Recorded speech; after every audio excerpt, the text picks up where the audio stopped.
Hi, I'm Dave Koch. Welcome to Photoshop Quickies. Today we're going to take a TV and we're going to put a screen on it. I'm just using a regular old shot I had laying around. You can use anything. Anyway, this should be done in about a minute, so let's get into it. All right, this is the image we're going to use, and we're just going to replace this television with an image.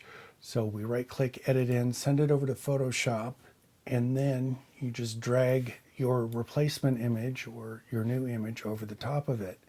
It'll come in a little large, so bring it down to approximately the TV size and approximately the TV area. So just sort of like that, and okay, that looks really good.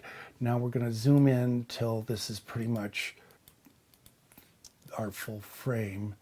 And then all you do is you hit Command or Control T, which puts you in transform mode. Then you right click on what you're transforming and go to Distort Mode.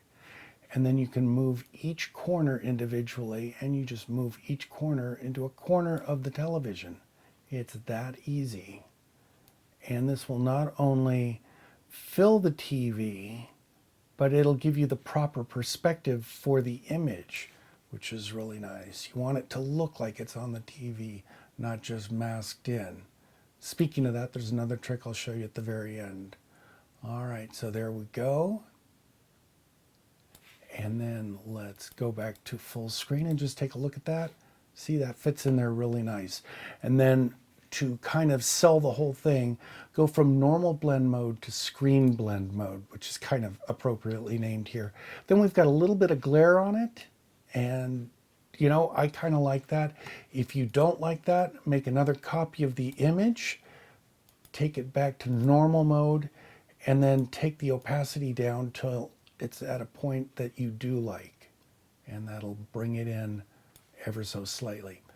There you go. That's it. That's how easy it is. Yeah, it's literally that easy, and it looks great. No problems at all to report. Anyway, I hope that helped you. My name's Dave Koch, and may your next shoot be your best shoot.